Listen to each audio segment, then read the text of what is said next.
Welcome to today's meeting of the Jobs and Business Development Committee.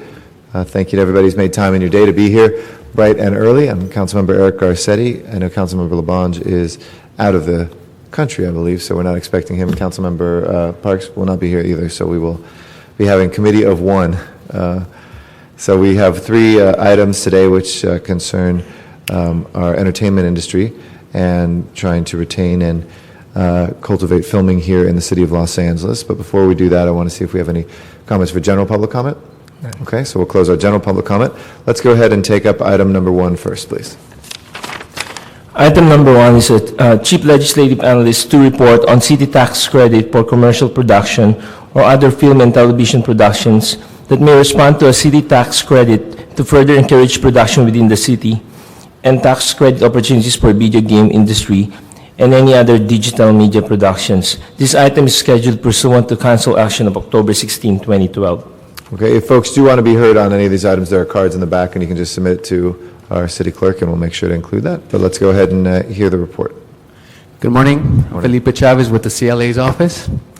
Before you is a CLA report in response to 2 council actions. In May 2012, the council instructed our office to evaluate the incentives for film, television, and commercial productions in other jurisdictions throughout the country. Subsequently, the council instructed our office to evaluate potential incentives for video and digital media industry.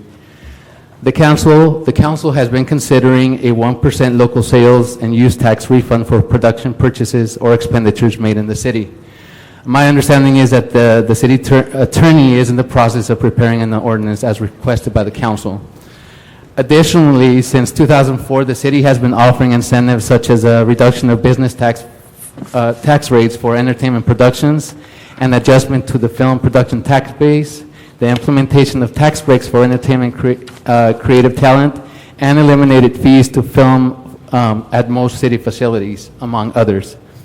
With respect to incentives for video game and digital media, our office found that in 2010, the council adopted an ordinance to move the multimedia businesses to the lowest tax class bracket. This would apply to video game and other digital production businesses. If the council wishes to explore additional incentives, additional research is necessary in terms of understanding the needs of this industry and the types of incentives that would be meaningful to attract and retain businesses in this industry. With respect to incentives for film, television, and commercial productions in other jurisdictions, the CLA looked at 4 other municipalities throughout the country. San Francisco offers a refund of all payroll tax and city fees up to $600,000 per production.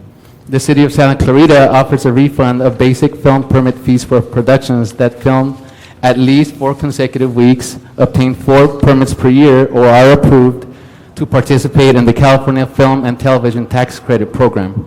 The incentive consists of a waiver of fees charged. The city of Jefferson Parish, Louisiana provides a cash rebate of up to 3% of lodging, payroll for residents, and all other local spending. The rebate is capped at $100,000 per project for new productions and $115,000 for subsequent productions. Lastly, the city of Shreveport, Louisiana offers a 2.5% sales tax rebate for purchases in Shreveport and Caddo Parish, Louisiana. We recommend that the city attorney report on the status of the ordinance to establish a sales tax refund program as previously requested by council, that the CAO survey all city departments to identify all revenues generated by fees and service charges to the film and television as part of the annual fees for study, with an analysis of opportunities to extend incentives to the film and television industry. And finally, we recommend that the CAO, CLA, and Office of Finance report back in 30 days with recommendations concerning incentives for the video game industry and other media production incentives. Okay. Thank you for that report. Obviously, this is something that we've seen in other parts of the country, other parts of the world as well, but obviously just focusing on the United States, we've seen much more aggressive actions taken, even in the state, in San Francisco and other places where we're able to use some of that. Because there's been the motion before, we would like to have the city attorney come back. It's been, I think, 2 years that there's been a wait on that for the ordinance, which seems to be no pun intended, an inordinate amount of time. So I want to catch up and see if whether the city attorney has been able to draft anything or if they need some assistance in doing so. The video game and digital media production space, I think it would be good to have a little bit more robust analysis. This is something that we've seen in Canada. We've seen it in some of the areas I was talking to and met with a group of video game producers here in Los Angeles recently.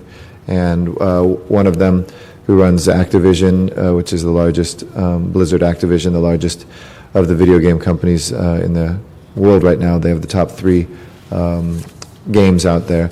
I've definitely said that there's been strong incentives for them to move elsewhere. They're here now. They happen to be based in Santa Monica, not in the city of Los Angeles, but Electronic Arts has a big facility here. A number of other video game companies and game companies that are based on mobile platforms are here as well. So as we see that, we, I think, have learned the lesson of filming and what happened when we did not aggressively answer other states and places that were trying to recruit those companies away. And I think it's important for us to look at that also in this space, which actually produces even a larger amount of revenue for our region than the entertainment industry does. So this would be a very important thing. So I'll go ahead and there's no public comment cards on item number 1. So I'll go ahead and move forward the CLA report with the recommendations of the city attorney report back on the status of the ordinance at our next meeting. And we have the number 2, looking at identifiable revenues generated by fees and service charges to the film and television industry. This is going to fit, I think, into item number 2, but I have no problem moving forward that recommendation as well. And then 30 days for some of the it's sometimes referred to as the electronic software industry or video gaming industry as well. We'll move that. Okay. So we'll move the CLA report, and that'll go forward as a recommendation from the chair. Item number 2, please. Item number 2, it's City Administrative Officer, Los Angeles Fire Department, Recreation and Parks Department, and Department of Transportation to report on the status of all fees charged for film and television productions and the impact of waiving city fees for television pilots filmed substantially in the city and the status of fees charged for film and television productions. This item is scheduled pursuant to Council Action of July 25, 2012. So this comes from a motion that was introduced, for, also, again, coming from some discussions we had with folks in the industry. Some of our location scouts and others had suggested. We've seen, and Film LA has reported on, the number of pilots that have left Los Angeles. I think for network 1-hour pilots, we've gone from 80% of them 2 years ago to, I think, 42% last year to just 2 pilots filmed in the city of Los Angeles this past year for 1-hour dramas on the networks. So we were looking at what we could do to not only send a big signal, but in sitting down with producers, and I've been spending a lot of time looking at how some of the business decisions get made, the pressures that they have from their corporate bosses and vice versa, those who seek to keep shows here, some of the successes that they've had and some of the struggles that they deal with, what we could do to try to incentivize some of this to stay here. And one idea was to look at waiving fees for pilots and potentially even the first season if they get picked up, as a way of sending a clear message, getting shows embedded here, and then, of course, being able to have much more economic activity because they're here and they're not someplace else. So why don't we walk through what your initial findings are from the CAO's office, and I have some questions that we can look at as we move this forward. Good morning, Councilman. Eva Bitar from the City Office of the City Administrative Officer. The motion asked us to segregate the pilots out of what we do, and it's been a challenging exercise because what we don't have is data of what type of pilots they may be. So each department incurs costs depending on the type of shoot it is. So far, what I do have, I can give you a total number of what has been the deficit for the departments to take on filming, and then we can kind of break out per department what approximate costs may be for the pilots. Well, I'm less interested in the deficits because we're not waiving those fees right now, and that is an interesting topic, but I'm interested in the delta between whether if we put something new in that would waive these fees and where the current one is, because I think if the analysis is just like we're losing money as it is, that's a different argument than what would happen if we incentivized pilots to be filmed for free here. If you understand the difference, it's... I do, but it does add on to their deficit, which is where the services are. So let's focus on what that number then would be. What would the difference you estimate to be possible? All right, so we have Film LA is showing about 92 films filmed in LA out of the 152 pilots that they have, and they've reported about 360,000 there that the departments receive. The Department of Rec and Parks is estimating about 289,000, about a 20% deficit there. The fire department is not as easily attainable because their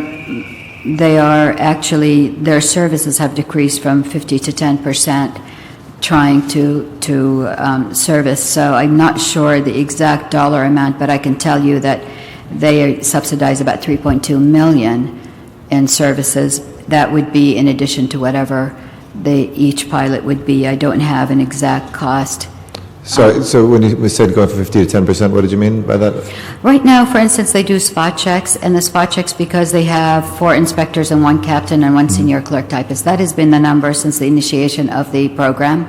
It has never increased, and so they are not able to sustain that level of service for the spot checks. So they're checking 10% of production instead of 50%? Is that That's correct. what the number was? Okay, I That's just didn't understand. Thank you. And so if we just took these spot checks, that's 1.6 million. But we go to DOT. DOT has about 297,000 posting of signs and the removal of signs, of which about 50% are film related. To be exact, 152,000. They were originally with 6 positions. They've had a couple of people who have promoted to DWP, a couple of people who have left. They are now struggling with about 2 trying to service the industry. So, and GSD is the one that's been able to give us the closest dollar amount to the negative, because all their filming cost is strictly having to do with City Hall. So it's a little easier to estimate since it's not per location. And so they're talking about $3,900 for 49 films, if they are. But in speaking with GSD, they think that's a lower number because they also deal with, they think it to be 9 pilots for that last season. And so it all depends on how many pilots they have. GSD is completely at cost recovery, and so is DOT. It's Fire and Rec and Parks that are not at cost recovery. Rec and Parks, the last time they were able to raise their fees was 2007, and Fire, the last time they were able to raise their fees was 16 years ago. And so each of those departments are not at cost recovery, so it's an ongoing deficit for them. Okay, so there's 2 different issues here. There's the overall, separate from this motion, issue that you've analyzed in here that is about whether there's deficits being run to subsidize filming already. And then separate from that, there's what would the changes be to our city budget if just on pilots, when it's getting cheaper and cheaper each year to calculate this because there's fewer and fewer, what portion, what fees do we get back from pilots? And if we didn't get those fees, what would our how would we, quote unquote, increase our immediate gap? Although I think for all of us, obviously, when we have economic activity here, we get those revenues back in other ways. And at least that's the theory that we've seen work in practice everywhere but Los Angeles. So as much as is possible, and maybe working with Film LA, we can find out how many pilots did we have, for instance, this past year here in the city of Los Angeles. Now, they didn't all film in Los Angeles. They didn't necessarily all in the city of Los Angeles, and they didn't necessarily always need our city departments. But in talking, for instance, to series that's here, if we were to waive that for a pilot, and then if a series gets picked up for a year, this is really the model that we're looking at putting out there. And we said that there were no fees to pull city permits. What would the cost be to us in immediate terms? That's what I'd like us to figure out, if there's a way we might be able to analyze, or even per show, what the cost would be. Because then we can begin to calculate, okay, that would cost us $300,000, or it cost us $500,000, and we can calculate what we estimate to come back in just having that production here, and the economic activity and taxes that come from that. There's no doubt that there would be a revenue coming in. The revenues do not go back to the departments. The revenues go to the general fund, so the departments continue to work on the deficit and adding, because they are not reimbursed. The only department that is actually sufficient or works off of the direct industry is Rec and Parks, because this is why they now only have 3 full-time employees and the rest are part-timers, because they are not able to sustain the employees, the full-time employees. So as they've lost employees, they've not been able to hire back, because we in the city will generate the revenue from the industry, but the money does not go back to the departments. So the departments are getting their normal general fund, but it's not based on activity. It doesn't directly go back, but obviously if a general fund increases from $7 billion to $14 billion overnight because we have more economic activity, that does affect every department. It goes to every department. The deficit that they're faced with goes down. So I only say that because I think I really want to be careful, and sometimes some of the analysis that we've had on business tax reform as well is assuming nothing changes. And I understand that, because you're given the task right now to just look at that analysis. But all of us can agree that more filming, more business activity does boost departmental budgets, because it doesn't go to someplace other than Rec and Parks. It just isn't 100% of economic activity only goes to Rec and Parks. But we saw, for instance, the new car dealership business tax waiving. We only needed 5 car dealers of the 92 that had left to come back to the city of LA for the sales tax to equal everything we were getting in the business tax. And of course, that affected those departments that would have, taken an immediate deficit. And we do have 5 that are coming back. When a 6th one comes back, a 7th one comes back, we have more money for all the deficits of every department. So, if we can quantify on one end, we have to try to quantify on the other end as well.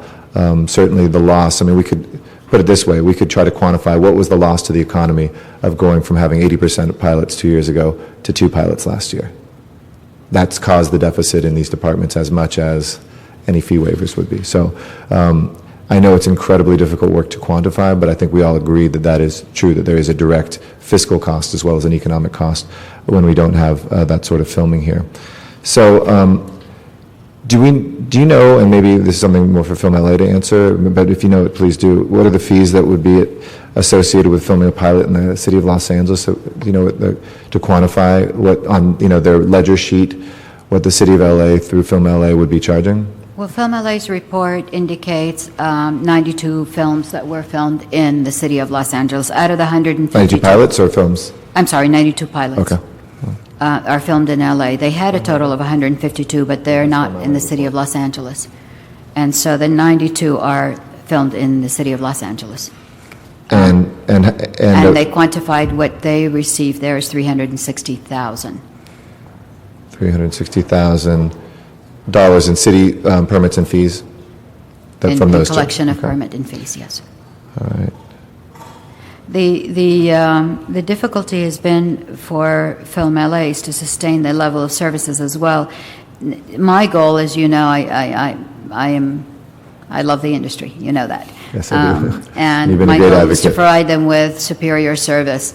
My concern is, as we continue to not make the departments whole, the services, the nature of the complaints have reversed to where now we are unable to sustain the level of service that we have created for them, the luxury that we would like to provide them. We do very much love the industry.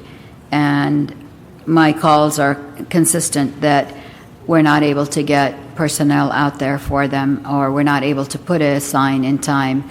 And so if we are able to make the departments whole on their deficits, then, or as the as you anticipate an increase in filming, it also means the level of service decreases because it's the same number of people who are providing the same number of services, whether it's 5,000 films or 10,000 films. The number of people does not change, so the level of service decreases.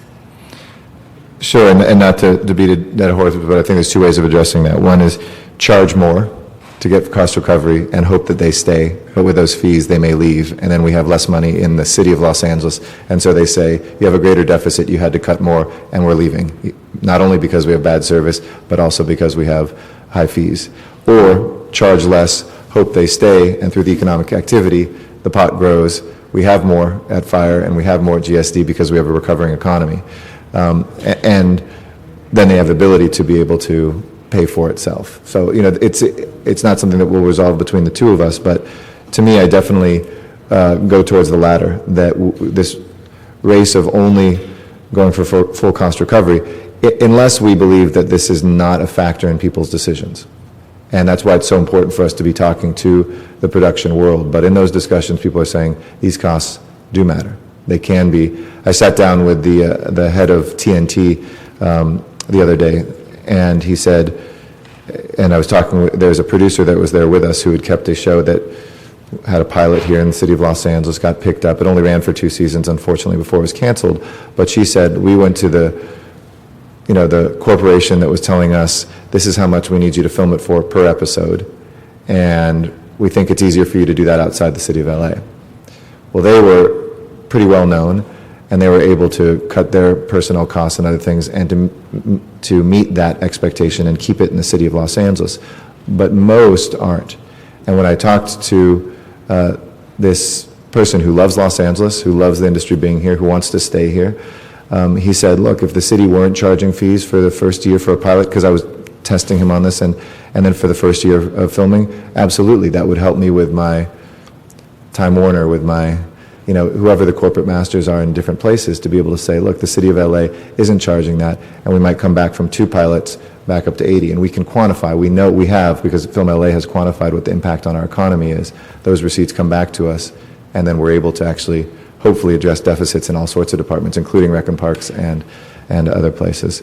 Can we just walk through the numbers? And Paul, I think you have these, so why don't you come forward about the number of pilots that were filmed over the last 5 years here in Los Angeles?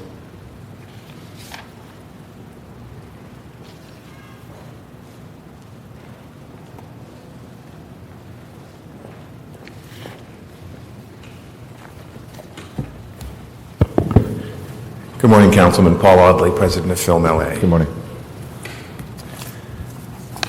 So what information would you like me to share? How many pilots are filmed in Los Angeles annually in the last 5 years? We've gone down from about 80% to 40% of the pilots. So this year we were at about 150 total. Prior to that, we'd be up over 300 typically. And so that was constant for the last few years, and then it just dropped off this past year? This past year was the worst. Yeah, it's been declining slowly, and then this year we had a pretty serious drop-off. That was the 150, or? To about 150, yeah. And what percentage of your overall number of filming permits represent pilots? It's a fairly small percentage overall, so we're looking at somewhere between 1% and 2% of the total. Okay. And do you or either of you have the total dollar amount of the city collected from pilots in the past 3 years? Were we able to quantify that, or can the totals that we collected for the city are clear. There are some things that are not collected by us, but last year it was $314,088 to the city in fiscal year 2011-12. The prior year it was about $230,000. And it varies. Why was there more, even though there was less pilots? It varies because we actually had fewer permits for pilots, even though more of them were filmed here the prior year. And it also depends on what the film is about, where they end up filming. So we see variations, for example, in GSD and use of this building and others from year to year in the pilots. Because the sample's so small, it makes a very big swing in money. If a couple of them don't film here or 2 or 3 do, it changes those numbers a lot. Okay. And so, Madam CEO, when you're looking at the positions that departments need to better serve the film community, in your opinion right now, the ones that are not are fire and Rec and Parks. rec and parks. Does Film LA... And DOT, but DOT is also short as far as sign removal Right, okay. or... We're going to hear from some folks in the industry as well. I think some people, I think, have filled out some cards on number 2, or no? Do we have any cards? Okay, we don't have any cards on number 2, but we can certainly hear testimony from folks. What is your experience, Paul, then, in terms of the clients that you serve, talking about whether or not they feel underserved by, now that we've gone from 50 to 10% spot checks from the fire department, for instance, is that something that's cited as a problem for the production companies? Yeah, the difficulty comes as they shrink from 6 to 2 in fire is actually now in permit review. It's getting to the point that it makes it very difficult for them to be able to turn that around quickly enough. The spot checks are things that the industry has enjoyed having, as opposed to having to have a full-time fire service safety officer present. And the concern that they're raising is if they're not able to get the spot checks, will they be forced to hire full-time, full-presence fire officers to replace? And so there's a sort of a raising concern and noise about that potential. It has not happened, but it's something that they're concerned about. Okay. Let me take, I do have one card, Chris Ball, if you'd like to come forward to speak. We'd love to have you come up to the podium here and give us your thoughts on this proposal and give us the view from the street. Sorry, you can just walk right around it. Good morning. Good morning, Councilman. My name is Chris Baugh. I'm a location manager. I've been in the industry for 20 years. I'm a fourth-generation Angelino. Me too. So I'm here today to support your proposal. We've been having a really tough time filming in Los Angeles. I've just come back from about 3 months scouting for a company that sent me to Boston and New Mexico, and the directive there was to stay out of California, that it's too expensive to shoot here. We actually have been able to convince them to take another look at California, but it's a tough fight. And the main issue that I'm finding is, a philosophy of pro filming that's lacking, or appears to be lacking, in this city. So a proposal such as yours that would cut fees for pilots basically sends a message that the city's behind us and working for us. So, I've spent, I was also the location manager on the feature film Argo, and we spent approximately $15,000 in permit fees through Film LA. I just spent 3 months on a television show, Arrested Development, in town, and we spent about $20,000 on permits in filming. Per episode or total? Total, Okay. total. Yeah. For the season? For the season, correct. Gotcha. And do you think that difference, if you don't mind me asking a question, that difference of whether those fees would be waived or not for the decision makers, certainly like for a new television program, would be important to them? Absolutely. I would say it's probably 15% of my budget.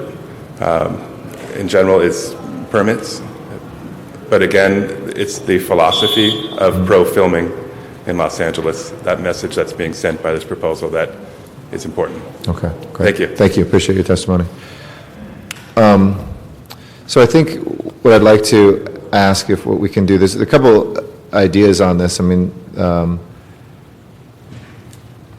there seems to be a relatively low cost. The gamble is whether it produces more revenue and production. But I think we've seen that going backwards time and time again does not necessarily help. I know we have some folks who are here from our departments. I don't know if fire department, rec and parks, I mean, when we're looking at those dollars, some of them come back to the general fund and some come back directly to departments. Is that correct? Only Rec and Parks is self-sustained from the industry. The rest of the departments do receive general funds. So unless we cut the fire department's budget, they still have the same budget this coming year, whether or not we decide to waive the fees that we charge for the fire services we provide? Right, but currently they are at 3.2 million in a deficit servicing the industry. No question. And that's outside of filming and everything. That's just filming. The department is $3.2 million. The 3.2 million in deficit is strictly filming. But that exists today. That exists today, so whatever you add to it just continues to add. And so if they have But I want to be clear, film, we're not going to add to a line item for their next year's budget an additional $100,000 less, right? So it's a deficit in looking at the revenues, but not in their budgeting process. They don't have to cut $100,000 out of the fire budget if we were to move forward with the $100,000 in fire fees, let's say. That's a hypothetical number that goes into the general fund, correct? right. The reason they continue to increase in the deficit is because they're not getting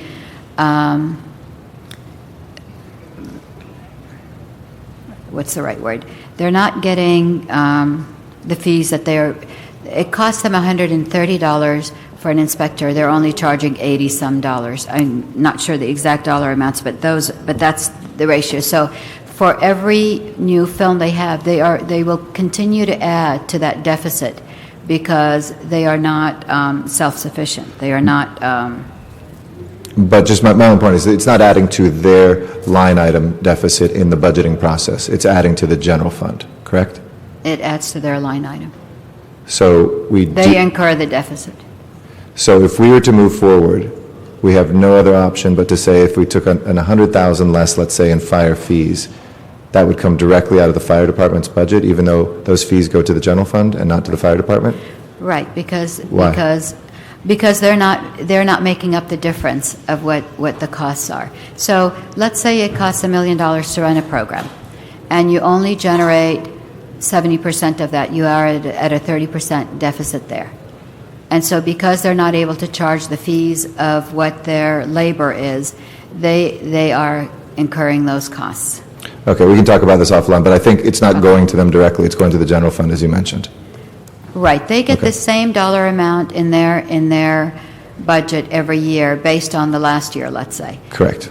But the costs continue because their wages rise, but they haven't been able to charge the proper wages. They haven't raised their wages in 16 years. Okay. I want to differentiate in this, and we have to be very clear, between departments where the money comes straight into the departments and departments where they don't. Okay. Because when they don't come into the department, we're talking about an issue for this council to address in terms of the overall budget, as opposed to departments who suddenly would say, wait a second, you moved forward on something, and now you just drove a $50,000 hole into my budget. This would not drive that hole into the budget in any direct way, unless we made the decision to punish the fire department and say, we are going to make sure your line item is down next year. And I certainly wouldn't do that, and I certainly am not proposing that here. So I think this is about how we design this.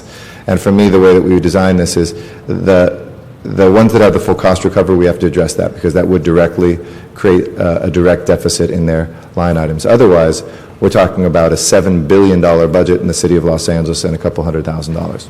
And I think we can certainly figure out a way that hopefully we'll see the revenue side come up at least by that much and things will balance each other out. So why don't we go ahead and look at what we can do to move forward on drafting. I'd like to instruct the CAO to work with my office and with the film community and the city departments to see if we can narrow in a little bit more on the numbers, but also to move the city attorney forward on what it would take to draft an ordinance to move this forward. And I'd like us to explore potentially a sunset clause so that if that makes people feel somewhat easier, we could look at doing this for a trial period of a series of 5 years. But I think ideally we would be doing this permanently. So it'd be for new pilots and then the first year of filming of that pilot as well. And we can work through some of those issues. Because I hear where you're coming from. I totally understand it. I don't mean to in any way say that your overall budget analysis is off. I just know that we keep having the same conversation about anything that we take away from the city means less money for our city budget. but at the same time, we have less and less and less business here, and that's even worse than taking things away from departments. That's what's driving our deficit even more strongly, and certainly filming is a part of that.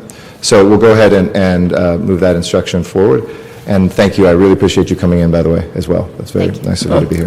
Mr. Chair, just for the record, would you like the CEO to report back in committee and continue this item? Yeah, and with the city attorney as well on the drafting, to have a report on the timeline for drafting something. Okay, so we're continuing this item in committee. Yes, absolutely. And thank you to members of the community that are here as well. Item number 3 we'll take up now. Item number 3, CLA with the assistance of the Office of Finance and CAO to report on the evaluation of the city's taxing system for radio and television broadcasting industries and the different taxing methods, including a maximum tax similar to the entertainment production cap, establishment of a minimum tax and its impact on the entertainment cap, and consistency on agency fees, impact of a minimum tax per entertainment cap on the general fund, and impact on the general fund if extended to broadcasting. This item is scheduled pursuant to council action of July 25, 2012. Okay. Good morning again. Chavez with the CLA's office. Before you is a CLA report in response to July 25th, 2012 council instruction to report relative to an evaluation of the city's taxing methods for the radio and television broadcasting industry, the establishment of a minimum tax similar to the entertainment production cap, the consistency of agency fees, and the impact to the general fund if extended to broadcasting. The Municipal Code Section 21.45, Fund Class 5 includes radio broadcasters, television broadcasters, and theater operators. In fiscal year 2011-2012, there were 4,241 registered businesses under this group, but only 1,822 actually paid gross receipts in the gross receipts tax. In the same fiscal year, combined gross receipts for this group totaled $3 billion, and taxes paid to the city were $3.9 million. The city currently taxes 100% of gross receipts for businesses within the city that conduct all business activity within the city. In cases where a business has a location within the city but conducts most of its business activity outside the city taxes the portion of the gross receipts that is attributed to the city. Generally, 20% of gross receipts would be taxed and 80% would not be taxed. In cases where a business has a location outside the city but conducts most business activity within the city, 80% of gross receipts would be taxed and 20% would be exempt. The council instructed us to analyze the impact of extending the entertainment production cap on the general fund. The entertainment production cap currently applies to motion picture and radio and television producers.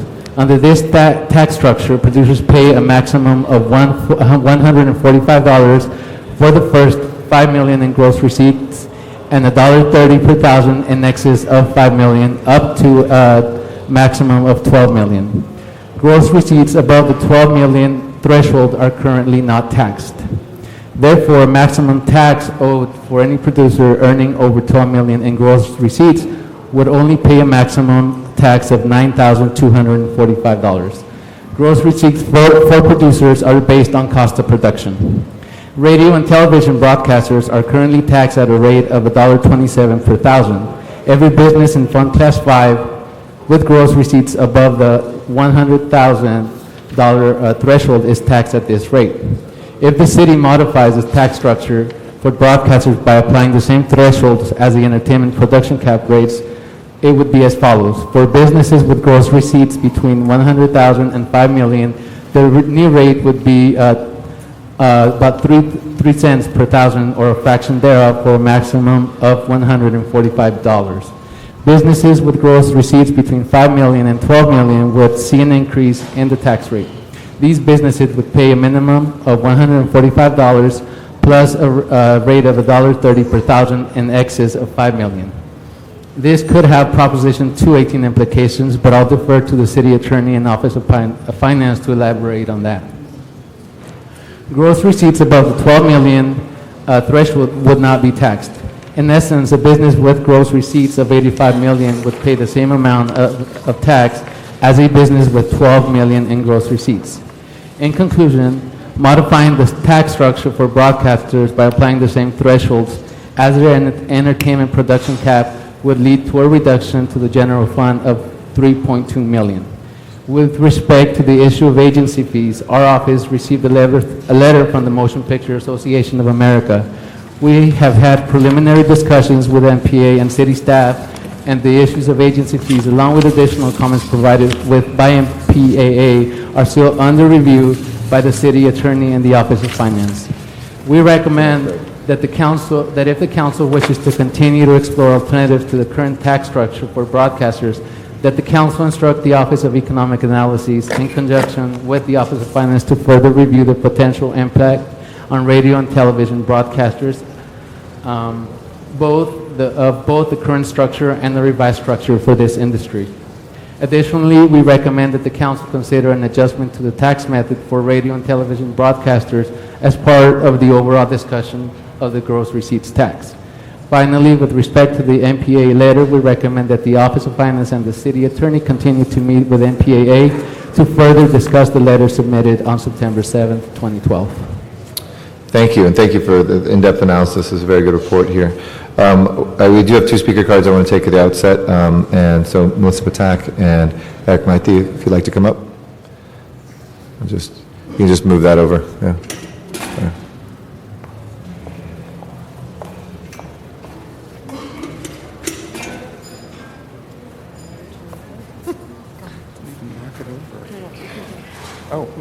Oh, from the podium, if you don't mind. Just from the podium, yeah, here. Yeah. Thanks.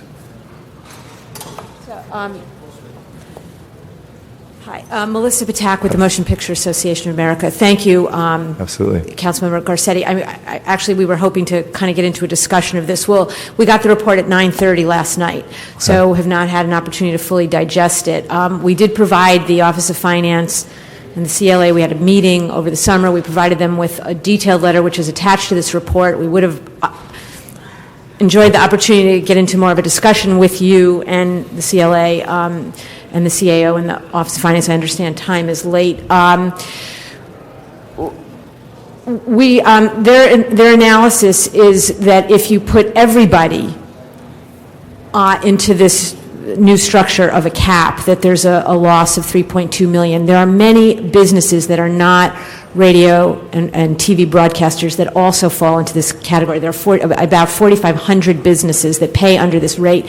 Not all of them are radio and television broadcasters. So not everybody would fall into this new structure if it was defined. So to be clear, we could pull those out and define. We believe you could do that, and that would sort of narrow the budget impact. Although $3 million on a $7 billion budget, as you pointed out in the last item, a few $100,000. $3 million is not all that significant. And the issue, I know when tax reform is considered, the major objective of tax reform is to encourage new businesses to come into the city, and there is an open question, would radio and TV stations start to locate in the city? We don't know that answer, but I will tell you this. From the perspective of our member companies, there's a tremendous amount of resources, legal resources, human resources that are devoted to audits, challenging audits, contesting things with the city, up to and including lawsuits. And because there's no certainty and there's complete discretion with disparate impacts on similarly situated businesses. And so what we're looking for is consistency and predictability. And without that, a lot of resources are going both in the private sector from the company side and from the city side, the city trying to defend its audits and the challenges from our companies. So we think the problem cries out for a fix. It may not be exactly this fix that is in this report, but we want to work with the parties, with the city family to effectuate a fix. Well, don't worry about in terms of the discussion and the time here, because I think one of the recommendations is to sit down and do that. And even if we had, a half hour to do that here, it's probably going to be even longer discussions and kind of bearing down some of the details. So I think that will be one of the recommendations that we do move forward today, to continue to sit down. I also got it, at the same time period pretty much. So we want to make sure that we can dig into this and look at it. It's a very extensive report, but there's items like the triggering of a 218 if we went to the 130 tax rate, which we could quickly, correct by making it just 1.27 and things like that. Exactly.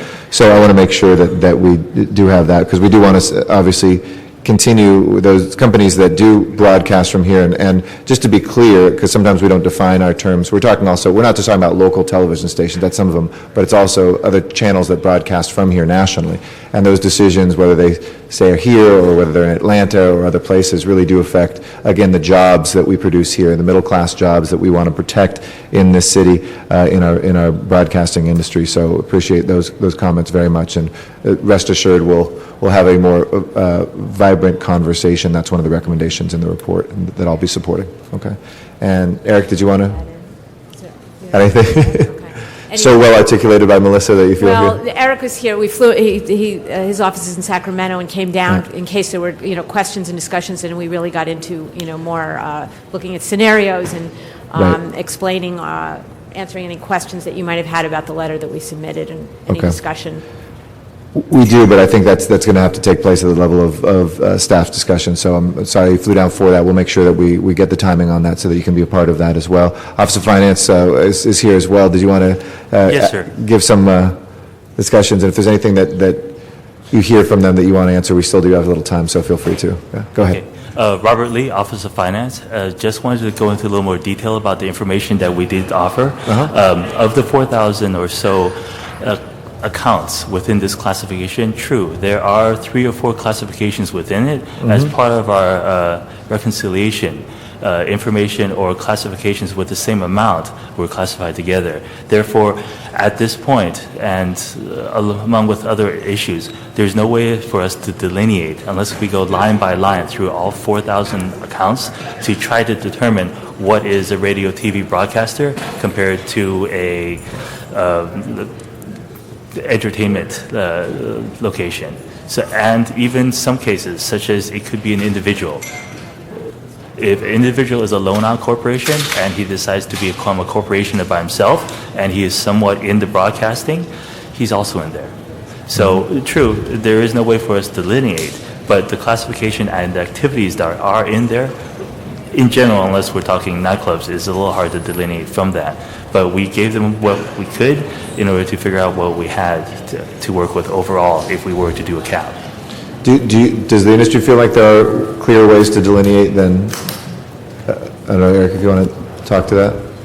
I can't. Mr. Chairman, my name is Eric Mitke. I'm outside tax counsel for the Motion Picture Association. We think we could work with the office to help them. There's certainly, we can give them our list of members.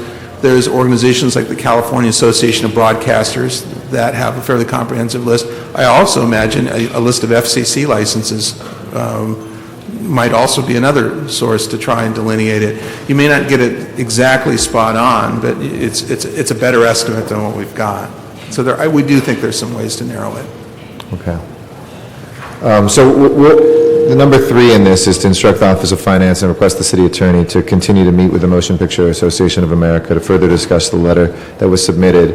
And item 1 is to instruct the Office of Economic Analysis, which is something that we created in the city, so that we can look at what the fiscal impact of this, in conjunction with the Office of Finance, to conduct a review of the potential impact on the radio and television broadcast industry. Again, I'd love to be, just like in the last one, armed with some of the loss that we've seen of folks that leave, those who are considering. I know what it's like. I've talked to folks who are like, we'll just either locally move right over to Glendale or Burbank because it is so frustrating for us, or we will go someplace else. And I think that's important for us to look at what sort of loss is attached to that and to try to quantify that. So we'll work with you as well. And in terms of number 2, the recommendation to consider as part of the overall discussion with the gross receipts tax, I don't mind considering it, but I'd like to stay focused on this as an issue separate right now, because until we get into that and really understand it separately, I don't want it to get lost in the larger conversation right now about the gross receipts tax. So I know it says consider. Yes, I'll consider. but Just so I'm clear, Melissa Krantz, Office of the CAO, are you going forward with item number 1? If so, we'd like to ask that we could report back, like within the first FSR, to identify funding for a study. Okay. Yeah. Why don't we? I'll ask you to identify potential funding within the Office of Economic Analysis to do that. Number 3, though, is a pretty immediate one to sit down with the Office of Finance and the City Attorney to continue to meet with MPAA and with this report, and we'll ask the CLA and CAO to join that as well. I'd like to just make the one amendment that we, even in the proposal, change the 1.30 to 1.27, so we can just take that issue off the table. I think that would not trigger any 218. It obviously means it's a different number, so we'll have to reanalyze that, but otherwise move forward on the CLA report that we have before us. Okay? Mr. Chairman, can we get a time frame for the meeting? Yeah, I'd like Can to we do ask it the 30 meeting days? to happen the next couple of weeks, if we can, so let's go ahead and see if we can make that a priority. Great. So take your time if you need a week or two. I don't want to be too quickly that you can't analyze what's in here, so you let us know if you need more time, but No, at least on our end, I'll instruct that to be in the next 15 days if we can do that. Okay? All right. Thank you. Thank you all very much. Appreciate it. This meeting of the Jobs and Business Development Committee of the Los Angeles City Council is hereby adjourned. Thank you.